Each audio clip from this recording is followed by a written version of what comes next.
Salut, c'est Guillaume Canet. Et bah bonjour à tous, bonjour à toutes, bienvenue dans Avis désastreux, le podcast aux opinions discutables mais qui pourtant les assume et qui est toujours à Cannes. Cannes, jour numéro 8, comme Exit 8 que j'ai pas vu, donc la vanne tombe un peu à l'eau. Tout d'abord, merci, bonjour à toutes celles et ceux qui nous découvrent, suite au petit partage de réalisation en tout cas, je salue. Bienvenue, installez-vous, on espère que cette découverte va vous plaire et que vous resterez et que voilà, le podcast vous plaît. Aujourd'hui, c'est un sacré programme et vu que j'ai pas énormément de temps, je vais pas rester plus que d'habitude sur les films. Aujourd'hui, je vais vous parler de 4 films et une masterclass. Alors, les films en question, c'est La disparition de Joseph Mengele de Kirill Serebrennikov en Cannes première, 2 films en compétition, à savoir Fury de Mario Martonnet et Un simple accident de Jafar Panahi, et enfin en semaine de la critique, le film de la clôture, Planète de Momoko Seto.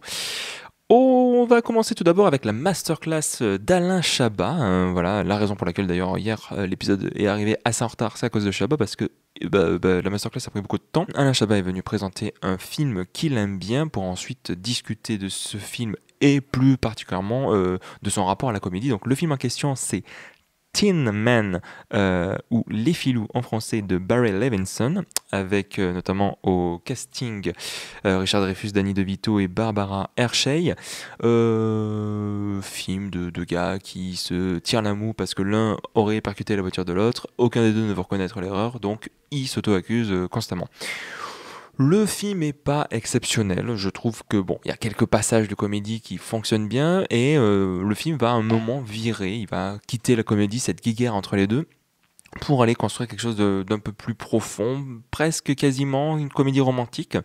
Donc voilà, c'est assez surprenant au niveau de l'histoire, les personnages sont assez bien dosés, ils sont jamais ni trop détestables, ni vraiment en empathie, ils sont principalement détestables, mais il y a toujours 2-3 trucs qui permettent de rattraper un peu leur empathie, je trouve. Par contre, l'énorme souci du film, c'est que je trouve qu'en termes de misogynie, ça y va assez loin. Barbara Hershey, son personnage, est clairement un prix à gagner. Littéralement, ça se bat pour elle. D'abord, c'est la bagnole et après, c'est la meuf, dans l'idée. Ouais, ensuite, le film bien nuancé, mais bref, c'est pas un énorme coup de cœur. Au niveau de la masterclass en elle-même, pour être tout à fait honnête, déjà, Chabat, comme tous les Français de cette planète, je l'adore. Et j'ai déjà regardé des masterclass, vu des vidéos qui analysaient son travail. Donc il y a des choses sur lesquelles je connaissais, quand il y a pas mal des références qu'il a citées, que je connaissais déjà, parce qu'en plus j'aime bien les nuls de manière générale. Mais quand même, il y a 2-3 petites idées que j'aime bien au niveau de son rapport à la comédie. Il y a eu toute une partie sur laquelle il est venu sur le rapport, alors pas tant politique, mais l'histoire et le message que peut raconter une comédie. Pour lui, c'est d'abord le spectacle et ensuite le message, parce que son envie, notamment sur un film, c'est de raconter quelque chose, parce que ça prend tellement de temps de faire un film que pour lui, une succession de vannes ne suffirait pas. La question était pourquoi il n'a pas fait de film à sketch alors que pourtant il est très attaché à ça et qu'il a plutôt gardé ça pour le petit écran avec la télé, avec les nuls. Mais aussi il a quand même pris un petit peu la conscience de ce que peut être une vanne et notamment de comment les mœurs évoluent, en disant que si une vanne est drôle mais qu'elle blesse, est-ce que ça vaut vraiment la peine de le faire, et l'inverse bien sûr, si une vanne n'est pas drôle mais que le message est juste, est-ce que là aussi ça vaut le coup de le faire, de trouver justement le juste équilibre. Ce qui est aussi assez passionnant à voir quand on l'écoute, c'est déjà, c'est quelqu'un de très drôle et qu'on suit avec vraiment passion et intérêt. Comment il montre à quel point la comédie, c'est vraiment quelque chose qui n'est pas évident à faire, et à quel point il s'acharne. Lui, il dit que pour trouver le bon gag, pour que le truc fonctionne, à quel point il faut se fatiguer énormément, mais en fait dans le sens où est-ce qu'il carbure énormément pour pouvoir trouver la vanne qui fonctionne, et en disant que la comédie, en tout cas par rapport à lui, non pas que les autres genres ne soient pas le cas, mais il dit que la comédie c'est un des genres sur lequel tu peux créer, ajouter de la comédie tout au long du processus. On a vu une scène de Top Secret et il disait qu'il y a une vanne qui est hors champ où cette vanne hors champ elle a potentiellement pu être écrite au montage, et que le montage étant la dernière étape créative du film, tu peux continuer de rajouter des éléments comiques là-dessus. Et je trouve qu'il y a un parallèle intéressant, là du coup c'est moi qui le fais, avec par exemple ce que font certains vidéastes, je pense à Théo Babac par exemple, mais aussi tout l'univers des YouTube Poop, et même l'humour sur YouTube qui a en partie fonctionné là-dessus, comme quoi beaucoup de vannes venaient au montage, qui n'étaient pas forcément écrites, mais qui, au cours du montage, elles sont arrivées. Donc voilà, je le rejoins plutôt là-dessus, et c'est intéressant d'avoir son point de vue dessus. Et juste en dernier, il a parlé bien sûr de son rapport aux comédiens, aux comédiennes. L'importance du gag pour lui, c'est de trouver la musicalité, comment un comédien, une comédienne s'approprie un texte pour qu'ensuite celui-ci sonne juste. Alors il conseille justement de pouvoir écrire pour des personnes que tu connais déjà. Il prenait l'exemple de Bakri pour Didier, où est-ce que il avait sa voix quand il écrivait, et que lorsque Bakri le disait, la vanne fonctionnait et prenait vraiment du corps. Ce rapport au comédien, et pour lui, il a cité une phrase de, alors, je sais plus de qui, en disant que un grand comédien, un grand acteur, c'est quelqu'un qui n'a pas peur du ridicule. En citant Louis de Funès, Jim Carrey, qui en font des turbo-caisses, mais qui, ou je pense là à Jack Nicholson aussi, mais qui arrive quand même à rester cohérent et à créer du gag, notamment si on reste sur des acteurs comiques. Voilà, c'est pas là où j'ai appris le plus de choses, notamment qu'il a cité des références, que ce soit Mel Brooks, les Zaz, que ce soit du coup Ben Stiller. Il y a juste la première que j'ai pas notée. Voilà, et encore une fois sur la notion du rythme dans les vannes, etc. Bref, c'était très agréable. Après, effectivement, si on connaît un petit peu le travail de Alain Chabat, c'est pas le truc qui m'a le plus appris sur lui, mais bon, on crache pas sur le fait de voir Monsieur Chabat raconter des histoires. Bref, ça fait déjà 5 minutes que je suis sur le podcast, moi qui voulais être court. On va continuer du coup avec un Cannes première encore une fois, et cette fois-ci avec un Cannes première qui est, ma foi, qui était très attendu, le nouveau film de Kirill Serebrennikov, qui, à la surprise de tous, n'a pas été en compétition. Il nous raconte l'histoire de Joseph Mengele, un des médecins de la mort durant le camp de Auschwitz, qui du coup faisait des expériences scientifiques sur les déportés juifs, et qui, une fois la Seconde Guerre finie, a fui son pays, a fui toute responsabilité, et a continué d'errer dans la nature jusqu'à mourir de vieillesse dans la fin des années 70-80.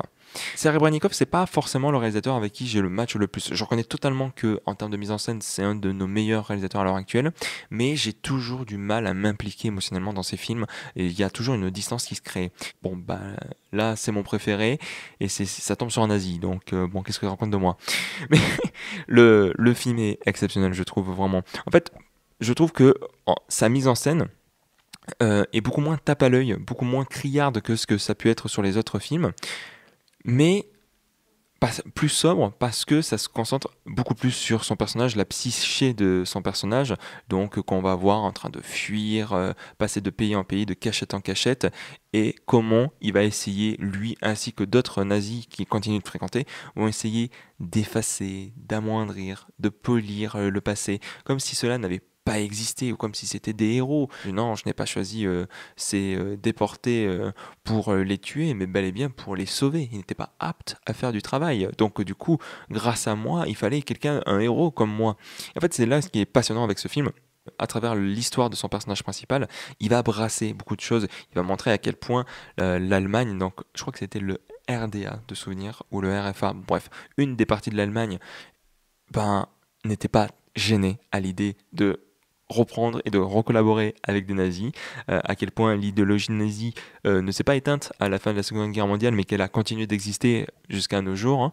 Et tu as des phrases sur, déjà par rapport à comment ils étaient durant la Seconde Guerre, où est-ce qu'ils ont voulu vraiment effacer, amoindrir les situations, qui ont une résonance à l'heure actuelle sur comment l'extrême droite nie son passé, en tout cas réarrange la vérité, ou en tout cas jette la faute sur les autres. Enfin, il y a vraiment des parallèles qu'on peut faire, et c'est assez frontal dans sa manière de montrer que du coup, tant qu'il y a du pouvoir, tant qu'il y a un système qui protège du coup ses enflures, les idéologies pourries continuent d'exister, et que certains, pour un peu d'argent, sont prêts à totalement effacer les erreurs du passé. Là où est-ce que le film est aussi, je trouve, un peu dérangeant, c'est que c'est un film qui va étonnamment créer de l'empathie. Alors ça, j'étais un petit peu au courant, mais il va créer de l'empathie pas là où j'attendais. Il n'y a aucun doute, le personnage est une énorme enflure, il y a zéro doute là-dessus, et le film te le montre constamment, même lorsqu'il essaye de réarranger la vérité, on comprend très bien que ce n'est pas du tout le héros qu'il prétend être. Par contre, là où est-ce que l'empathie arrive à fonctionner, c'est que on a beau savoir que c'est un salaud, il arrive à nous plonger suffisamment dans sa psyché et dans sa paranoïa pour qu'on soit en crainte sur sa potentielle arrestation, puisque c'est quelqu'un qui va fuir constamment, et puis le film te le montre comme un énorme lâche qui n'assume jamais ses actes.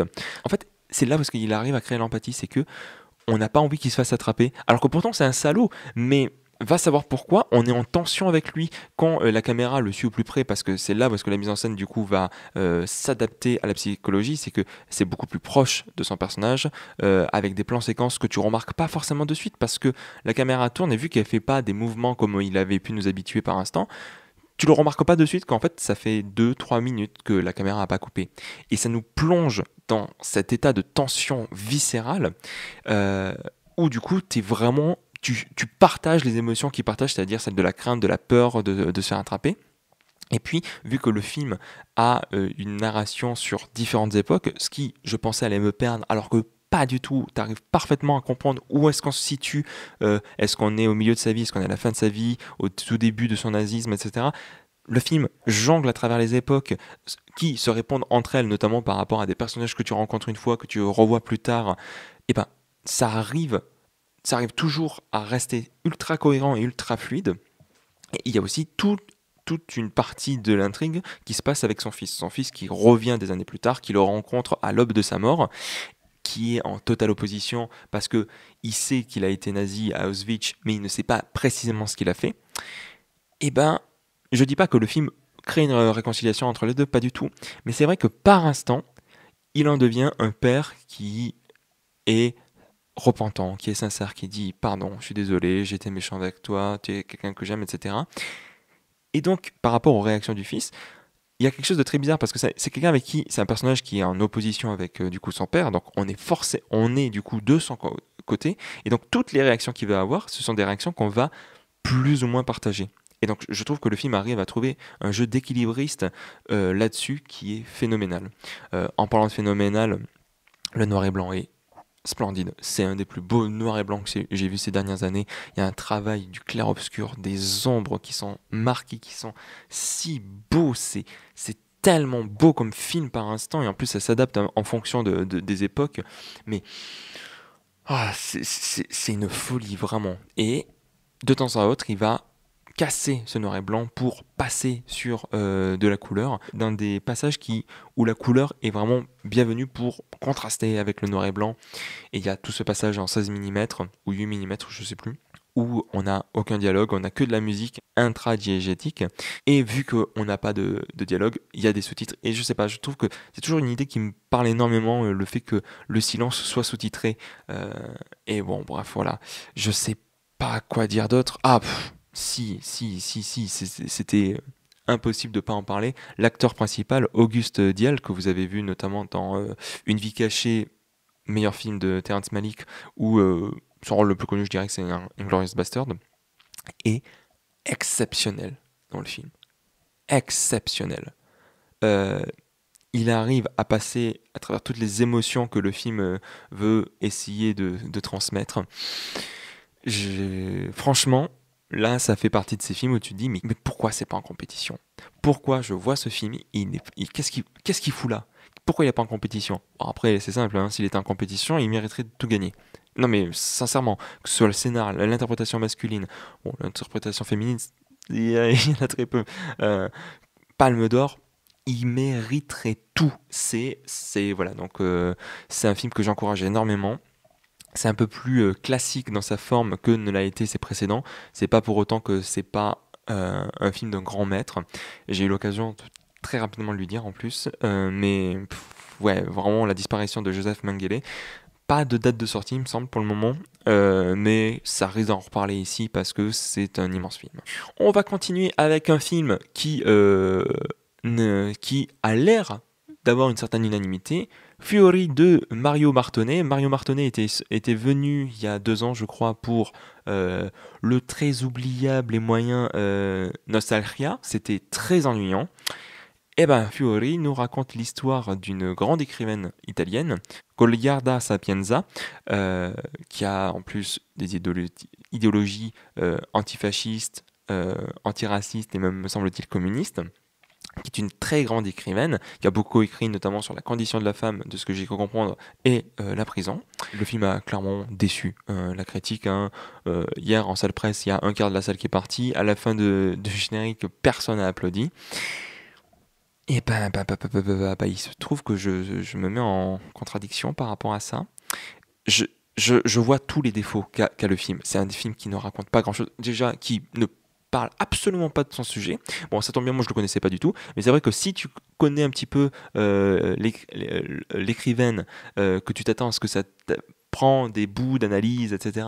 Ou que, comme le film le suggère à la fin, ça te parle vraiment de la situation carcérale, bon, tu vas clairement pas aimer ce que raconte le film parce qu'il le traite pas. C'est-à-dire que ça te parle d'idées antifascistes dès le début, ça disparaît. Il n'y a aucun moment le film ne va l'exploiter.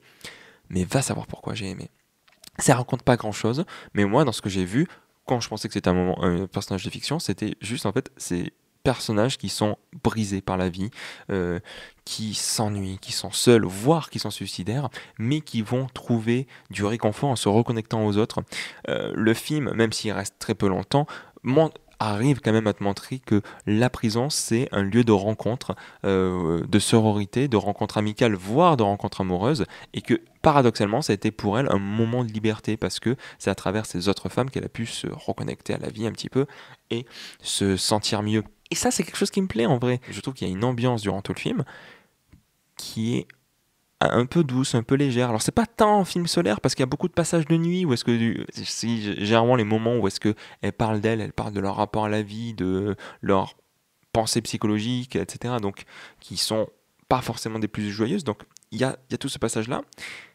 Mais ensuite il y a de très beaux passages. Moi ce que j'aime aussi beaucoup c'est que du coup il y a une narration défragmentée, c'est-à-dire qu'on va faire plusieurs allers-retours entre les moments de la prison, les moments avant la prison, qu'est-ce qui l'a amené en prison, sa vie à l'heure actuelle, etc. Donc il y a beaucoup de passages, il y a beaucoup d'allers-retours, et je trouve que dans ces moments de coupe, entre le fait de lier des personnages entre eux, que ce soit les mêmes ou juste des jeux de regard, mais aussi de ces silences, je trouve que c'est comme si à chaque fois on était sur un moment d'amitié, un moment d'amour très puissant qui était toujours laissé en suspens au moment où la coupe arrive. Et donc, du coup, je trouve que la coupe renforçait toujours le sentiment qui précédait avant, quand on passe d'une époque à une autre, en tout cas. Là, je sais qu'on n'est clairement pas d'accord, mais je trouve que l'actrice principale a un jeu tout en retenue. Personnellement, ça pourrait être une potentielle prix de l'interprétation. Je sais que personne ne va être d'accord avec moi parce que c'est pas du tout démonstratif en termes de jeu d'actrice. C'est vraiment très en retenue, très en elle-même, peut-être trop en retenue, te diront certains. Moi, je trouve qu'elle arrive parfaitement à capter les émotions qu'il faut qu'elle transmette à ce moment-là. Donc, pour moi, franchement, ça fonctionne. Mais je comprendrais que, bon, voilà, certaines personnes soient restées sur le côté. En vrai, les deux points qui font que les gens sont restés sur le côté, c'est la lenteur du film. Alors, pourtant, hier, je l'ai vu à 22h, le ventre vide. Après m'être enchaîné vraiment 3 films avant, je sais pas. Je sais pas, c'est peut-être parce que je suis rentré dans l'histoire, je suis rentré dans cette relation entre personnages que du coup ça m'a vraiment parlé. Et donc je ne me suis pas ennuyé une seule fois durant le film, sauf les 15 dernières minutes qui sont clairement en trop et qui relancent le film sur une autre piste, qui raccrochent les wagons avec en fait ce que ça te raconte initialement en te disant ah mais oui c'est vrai c'est une écrivaine en fait. Bon voilà, ça je trouve ça lourd et très mal amené et clairement en trop. Et puis l'autre point sur lequel en tant que mec, c'est difficile de dire que je suis pas d'accord, mais je vais quand même essayer de défendre mon point de vue, c'est que j'ai vu pas mal de personnes parler d'un certain male gaze, voire que c'est lesbophobe. Bon, lesbophobe, je pourrais comprendre. Je trouve qu'effectivement, en termes de représentation du lesbianisme, bon, clairement, le film va aller dans certains clichés. Il va pas avoir une maîtrise comme peut l'avoir peut-être la petite dernière, mais la petite dernière, c'est tout le sujet central du film, alors que là, c'est juste que notre personnage principal va toujours s'interroger si c'est de l'amitié ou si c'est de l'amour. Bon, ça, on pourrait dire que c'est peut-être plus un raisonnement d'homme que de femme, donc c'est peut-être pour ça que c'est lesbophobe et que ça peut aller puiser dans certains clichés de représentation.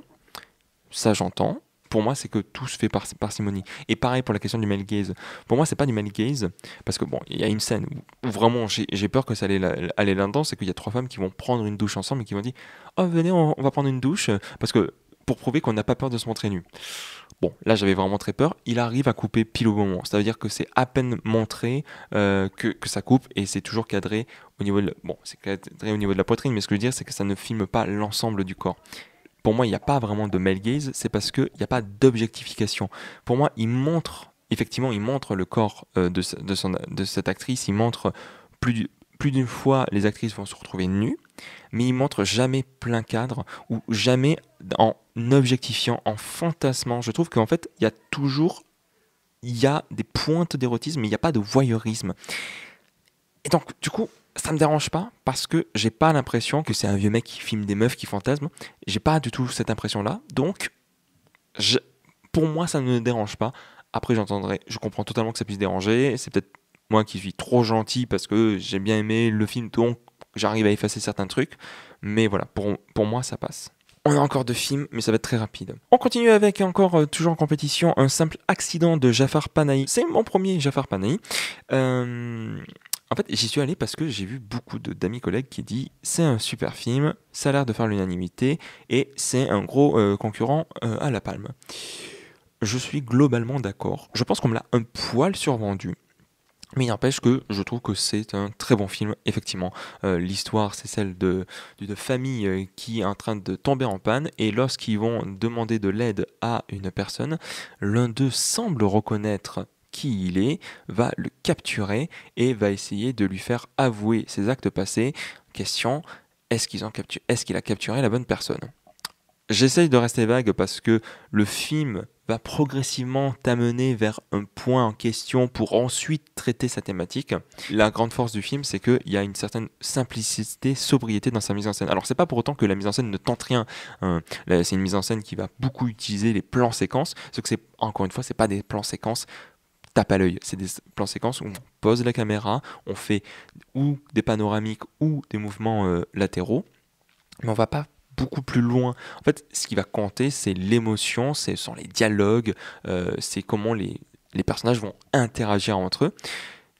Donc la caméra préfère montrer les personnes en train d'interagir entre eux, plutôt que ce soit la caméra qui surplante l'émotion et le dialogue. Puis il y a des plans séquences mouvants, on va dire, et des plans séquences fixes. Il y a un plan en particulier qui doit durer bien 5 à 7 minutes, où là, en fait, Jafar Panahi creuse la psychologie des personnages, creuse leurs relations, et en fait part d'une discussion jusqu'à une dispute où on va vraiment avoir les actrices qui vont complètement se déchirer, complètement s'ouvrir et aller puiser dans les émotions qui les traversent depuis de très très longues années. Et à travers tout ça, à travers la simplicité de ce dispositif, il va montrer un point de vue sur l'Iran, sur les luttes iraniennes, cette révolte qui a essayé d'être, pas amoindrie, mais comment dire, contrôlée, bafouée. Et il y a vraiment cette rancœur face à comment l'opposition politique s'en est pris plein la gueule. Et en fait, c'est ça qui le film traite de notre rapport à plein de choses, à la prison, à la vengeance, au système politique et à son fonctionnement, à la moralité. Est-ce que en refaisant ce que les autres nous ont fait subir, on ne devient pas nous-mêmes des personnes, du coup, pas de mauvaises personnes, du coup, comme on pourrait le dire dans le film. Bref, c'est un film qui va brasser plein de thématiques à travers un simple élément, hein, juste une panne et ensuite, ah tiens, je reconnais quelqu'un.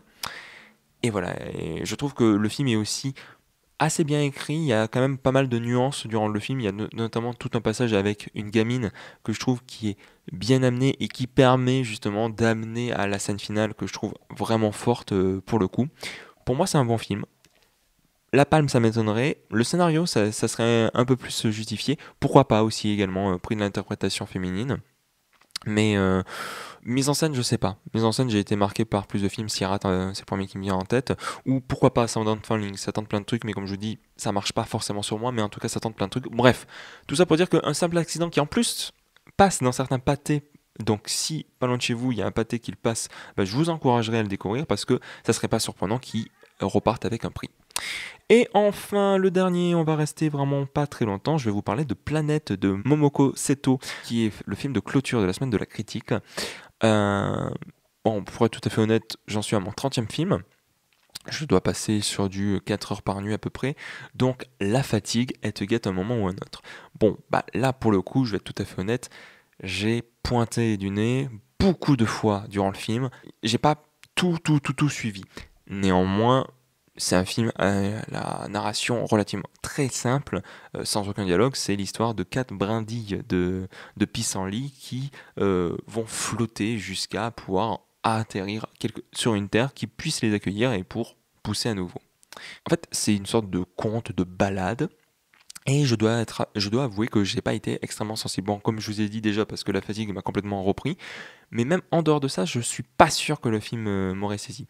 Pour une raison très simple, c'est que c'est un film qui, par son animation qui se veut vraiment réaliste et dont on peut souligner du coup le travail de la matière, le travail de la texture, de la couleur et de la lumière, les reflets sont vraiment magnifiques, ils sont bluffants par instant, et ben ça va adopter un point de vue quasi documentaire. Et quand je vous dis ça, c'est que c'est carrément jusqu'à aller chercher des conseillers scientifiques qui sont venus pour conseiller, pour guider la manière de représenter tel ou tel animal, tel ou tel insecte plutôt, tel ou tel lieu, endroit. Donc ça se veut ultra réaliste tant dans l'animation que dans la narration. Et j'avoue que pour cette balade qui était prévue, bah forcément quand tu l'ancres à un endroit plus réaliste, forcément je suis moins pris là-dedans. Après par contre, le point fort du film, c'est ces petites brindilles dont ils ont réussi à faire un chara-design où chacune arrive à se démarquer, à transmettre des émotions. Et là où ce que je trouve fort, c'est que on donne corps à leurs émotions à travers du coup leurs mouvements, leurs petits bruitage. Enfin, je trouve que on arrive très bien à comprendre ce qu'elles essayent de se transmettre entre elles et du coup, nous par extension, ce qu'on arrive à recevoir comme information. Mais donc, je trouve que le chara-design, qui du coup se détache un peu plus de cet aspect très réel qu'a le film, lui fonctionne énormément. C'est juste que du coup, il y a un peu ce décalage entre l'animation globale et l'univers dans lequel elle fonctionne. Et elle, je suis beaucoup plus touché par là où est-ce que l'animation se permet un élan de liberté, là où le reste c'est un peu plus cantonné, entre gros guillemets, parce que ça reste quand même quelque chose d'idyllique, mais voilà. Donc voilà, un peu plus d'une demi-heure pour vous parler de ces 4 films, un peu 5 avec le début de la masterclass de Chabat. Voilà, j'espère que ça vous aura titillé vos envies. Voilà, petit rappel pour dire que le Serebrennikov c'est vraiment extraordinaire. Nous, on se retrouve demain avec le Joachim Trier et d'autres films, mais c'est surtout le Joachim Trier dont je vais vous parler. Et bien en attendant, profitez bien de Cannes si vous êtes à Cannes, profitez bien du reste si vous n'êtes pas à Cannes. Nous, on se retrouve demain pour plein de bons films. Je vous fais des bisous et on se dit à demain. Salut!